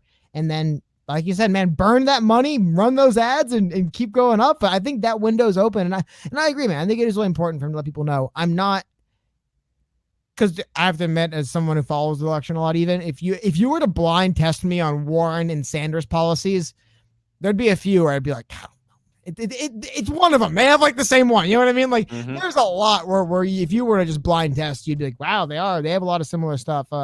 Warren, I guess I would say whatever one benefits the crony establishment more, that's Warren's plan. But they're basically the same. So I think Yang getting across to Americans, we're not all the same demo. Like we're not just 15 of the same people up here trying to sell you the same thing. I have another way forward in this country. And again, as a father and a husband, I think could be another interesting thing because no one else running is playing up. I guess Buttigieg a little bit with his husband, right? I think they're married, but there isn't a whole lot of other bringing your family in. And dude, if I'm going to care enough about this country to vote, I'm probably going to have some reason. And I think kids is one of the great reasons why. I think I don't know the numbers. I'm assuming parents probably vote more than people who aren't parents. Just well, and certainly there's the famous kind of soccer mom demographic that is crucial to winning. So, well, hopefully he does all of that. And I guess we'll see.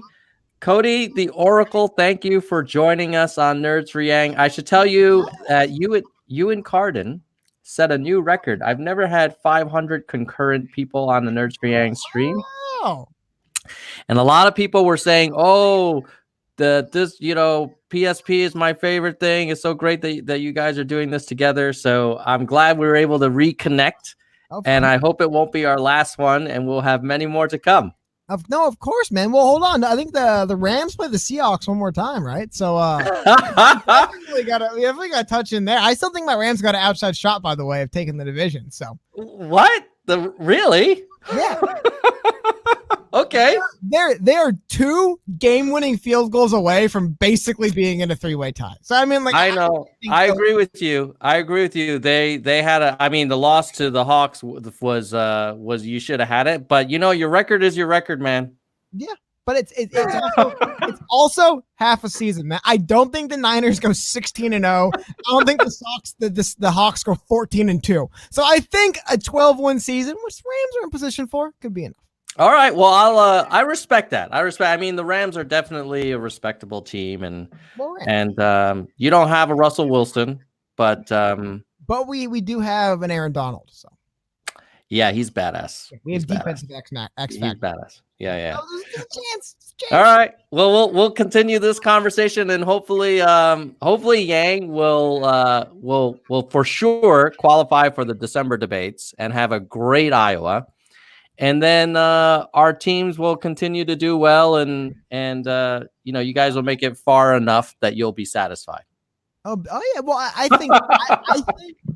think it's going to. They'll be. I wonder when the Hawks play the Rams next, but just the way the divisions. Whenever there's teams at the top, there's those bloodbaths at the end of the season where it's like the Niners will play the Seahawks one more time, and the Rams will play one more. And everyone will play each other that one last time. It's kind of almost like the NFC East when all the bad teams play, and like what team goes to Super. I think it'll be that way with like 11 wins. But I don't know. I am more confident in. I think my team is not quite one. Russell Wilson turns his ankle the wrong way away from losing 5 games in a row. And I think that's the problem with it. He's such a great player. He's one. I fell in the shower and kind of hurt my shoulder, so I don't throw it quite as hard as I did for about 5 weeks from them going on. Yeah, you're right. And the next one is December 9th. So December will be an exciting time for us for both Hawks and for Yang.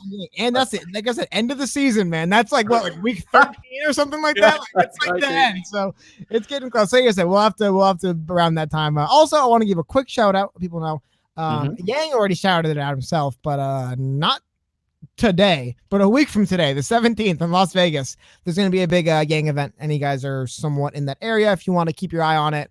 It's supposed to be, I've heard some people anecdotally billing it as a potential like Yang-a-Palooza West, just early state Nevada, big event for Yang happening on the 17th. I just thought it'd be cool that you guys know anyone in the area. If you want to come by and say hi, we'll be there. And it's in Vegas.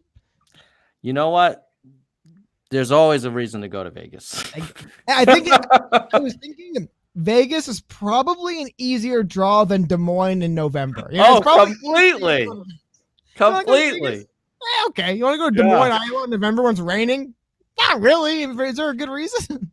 Dude, if he did some kind of fundraiser where you could play poker with Yang and some of the Yang staff and then some poker pros, YangGang people, and then some poker pros, that would be so fun. I don't know if you noticed, there actually is a pretty. If the poker pro community had a Democrat candidate they wanted. Because I've noticed anecdotally, it seems like a lot of poker pros are pretty conservative. It would be Yang. So Yeah. Well, they're numbers spoken people. with multiple, professional in the sense that they play poker for a living people who are all pro Yang. Like a lot of them are like really big Yang people. Really interesting. Well, also he's talked about legalizing online poker. I mean, I think he literally had a phone call with Daniel Negreanu, one of the most famous poker players in the world, about legalizing online poker. I know I've met a few people. Shout out to Cyrus. I don't know if he's watching. I believe he played poker a lot. There's a lot of people that are in that community that are pro Yang. I think it's really funny. He's kind of courted. So Kid Poker is endorsing Yang? Yeah. Oh, he is huge. He's been for months talking about how he's all about Auburn. I guess he's a naturalized, because I know he's Canadian. He's Canadian, right? Yeah. I guess he could vote. I don't know. Either way, he loves Yang. He talks about, like I said, he actually had a phone call with Yang about a week ago or days ago about legalizing online poker. And then beyond that, he's talked about Yang and other stuff. No, I mean, he somehow has won over a lot of the professional poker player. Actually, there's another guy, Joe Ingram, I believe his name is, another kind of high profile. I don't know if he supports Yang, but when Yang said he wanted to legalize online gambling, that guy is one of the larger poker podcasts, and he made a tweet, he made a video inviting Yang onto his podcast to talk about legalizing online poker. So it's one of those things where Yang will do it. He'll say something, and most people will say, "Oh, it's kind of weird. I didn't even think about legalizing." But like to that community, legalizing online poker, holy cow, he's become like a little bit of like everyone knows his name now. It seems like in the poker community because he wants to legalize online poker again. And do you play ever? No, I'm more of a I guess for whatever reason I like Asian card games, because I mostly play a Pai Gow and Baccarat. I don't. All right. Poker. Yeah, I was gonna say if Yang were a poker hand, I feel like he's pocket queens. Okay. In that, like you could definitely win. It's not the best hand right at the start, but if the flop comes your way and there's not a lot of action on there, you could do some damage. So, well, at any rate, maybe one day we'll all play poker in Vegas. I like that analogy as well, because it's also the kind of thing I think with Yang where sometimes it's kind of hard, like on the flop with queens, like but it's also the kind of thing where if you got a full house of like queens and tens, by the time it's at the end there, like we did it, boys, we got it, boys. Oh, like, yeah. Yang will be the same thing. There'll be that kind of point at the flop of like where, but then I think by the time like that river and that turn comes, you'll be like, dude, you get queens full. Yeah. Somebody has ace king and they think they're hot shit. Oh my God, I love those. Oh, yeah. Great. Like, I got bad news for you, buddy. That's what I mean. So I think the same thing with Yang, where it'll be that awkward moment of where are we exactly? I don't know what's going on here. And then as we move on, there'll either be the moment of, oh, there's like a straight flush on the table, or there'll be a moment of like, hold on a minute, man, I got this. And so I thought it was a great point.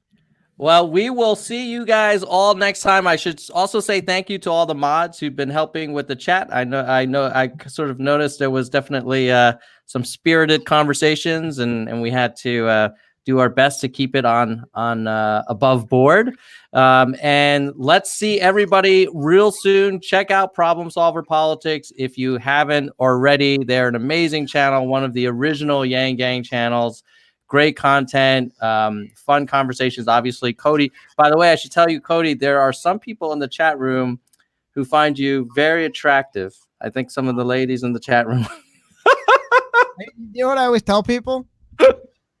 You get used to it. He grows on you. He grows on you. All right. We'll see you guys next time. Keep it real. Thank you, everyone.